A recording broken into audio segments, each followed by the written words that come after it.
ನಮಸ್ಕಾರ, ನೀವು ನೋಡ್ತಿದ್ದೀರಾ ಸ್ಪೀಡ್ ನ್ಯೂಸ್ ಕನ್ನಡ. ನಾನು ಪ್ರಿಯಾ ಸೋಮೇಶ್. ಅಭಿಮಾನಿ ಮನೆಗೆ ಬಂದಿದ್ದಂತಹ ಜಾನಕಮ್ಮನವರಿಗೆ ಆ ಒಂದು ಸಮಸ್ಯೆ ಕಾಡಿತ್ತು. ಗಾನ ಕೋಗಿಲೆಯ ಕೊನೆಯ ದಿನಗಳು ಹೇಗಿತ್ತು ಗೊತ್ತಾ? ಮೈಸೂರಿನ NR ಮೊಹಲ್ಲಾದ ನವೀನ್ ಎಂಬ ಅಭಿಮಾನಿಯೊಬ್ಬರು ಒಂದು ಬಾರಿ ಮನೆಗೆ ಕರೆದಿದ್ದಕ್ಕೆ ಜಾನಕಿ ಅಮ್ಮನವರು ದೂರದ ಚೆನ್ನೈನಿಂದ ಮಗನ ಮನೆಗೆ ಬಂದಂತೆ ಬಂದಿದ್ರು. ಕಳೆದ 2 ದಶಕಗಳಿಂದ ಬರ್ತಿದ್ರು. ಅದೆಷ್ಟು ಆ ಅಭಿಮಾನಿ ಮನೆಯವರೊಂದಿಗೆ ಹೊಂದಿಕೊಂಡಿದ್ರೆಂದರೆ ತಿಂಗಳುಗಟ್ಟಲೆ ಅವರ ಮನೆಯಲ್ಲೇ ನೆಂಟರಂತೆ ಇರ್ತಿದ್ರು. ಗಾನ ಕೋಗಿಲೆ ಜಾನಕಿ ಅಮ್ಮನವರು ನಿಧನರಾಗಿದ್ದಾರೆ. ಸುಮಾರು 20ಕ್ಕೂ ಹೆಚ್ಚು ಭಾಷೆಗಳಲ್ಲಿ ತನ್ನದೇ ಛಾಪನ್ನ ಮೂಡಿಸಿದ್ದ ಕನ್ನಡಿಗರ ಪ್ರೀತಿಯ ಜಾನಕಮ್ಮ ಮೈಸೂರಿನ ಅಪೋಲೋ ಆಸ್ಪತ್ರೆಯಲ್ಲಿ ವಿಧವಿಷರಾಗಿದ್ದಾರೆ.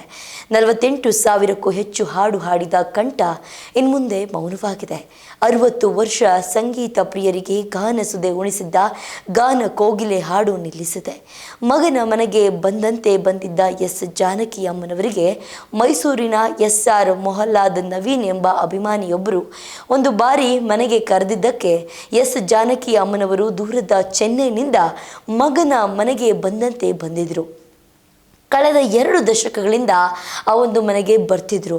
ಅದೆಷ್ಟು ಆ ಅಭಿಮಾನಿ ಮನೆಯವರೊಂದಿಗೆ ಹೊಂದಿಕೊಂಡಿದ್ರಂದರೆ ತಿಂಗಳುಗಟ್ಟಲೆ, ಒಂದಲ್ಲ ಎರಡಲ್ಲ, 1-2 ತಿಂಗಳುಗಟ್ಟಲೆ ಅವರು ಮನೆಯಲ್ಲೇ ನೆಂಟರಂತೆ ಇರ್ತಿದ್ರು ಜಾನಕಮ್ಮನವರು.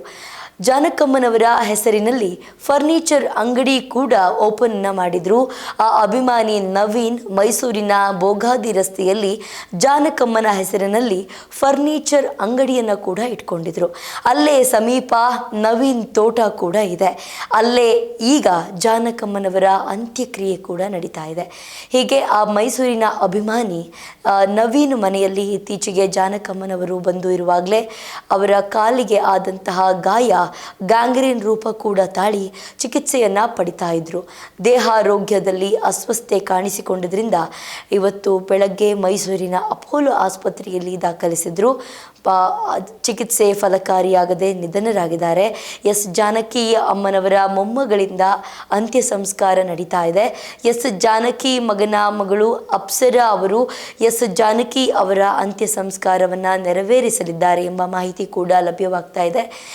ಜಾನಕಿ ಮಗ ಇದೇ ವರ್ಷ ಜನವರಿಯಲ್ಲಿ ಮೃತಪಟ್ಟಿದ್ರು.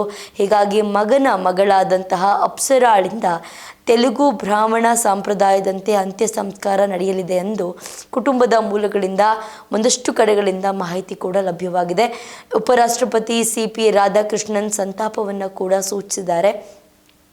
ಖ್ಯಾತ ಗಾಯಕಿ ಜಾನಕಿ ಅಮ್ಮನವರ ನಿಧನಕ್ಕೆ ಉಪರಾಷ್ಟ್ರಪತಿ CP ರಾಧಾಕೃಷ್ಣನ್ ಅವರು ಸಂತಾಪವನ್ನು ಸೂಚಿಸಿದ್ದಾರೆ. ಜಾನಕಿ ಅಮ್ಮ ನಿಧನದ ಸುದ್ದಿ ತೀವ್ರ ದುಃಖವನ್ನು ಕೂಡ ಉಂಟು ಮಾಡಿದೆ. ಅವರ ಅಸಾಧಾರಣ ಕಂಠಸಿರಿ ಭಾರತೀಯ ಸಂಗೀತವನ್ನು ಶ್ರೀಮಂತಗೊಳಿಸಿತ್ತು. ತಲೆಮಾರುಗಳಾದ್ಯಂತ ಅಸಂಖ್ಯಾತ ಹೃದಯಗಳನ್ನು ಮುಟ್ಟಿದೆ.